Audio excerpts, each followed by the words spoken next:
Bună, dragii mei, sunt Sofie. Astăzi este a 4-a zi în Viena și astăzi mergem la Prater Park. Dar acum sunt în drum spre Prater Park. Dar atunci când o să ajung, o să fac filmulețe ca să vedeți cum este acolo.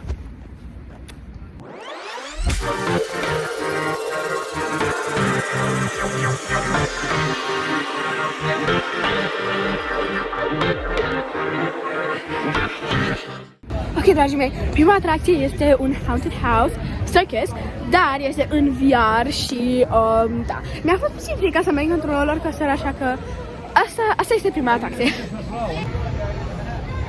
Ok, deci cam așa arată ride-ul.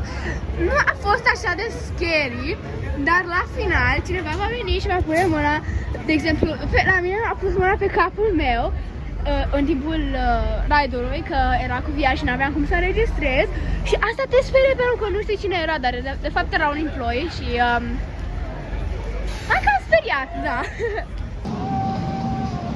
Astea sunt roller coaster-urile.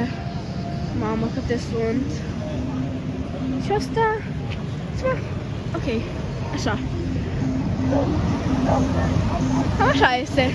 Am mai fost și în această atracție, tot a fost de horror, pentru că a fost un ride mai lent, pentru că v-am spus, mi-a puțin frică de roller coaster, dar a fost super tare. Mi-a plăcut personal și da.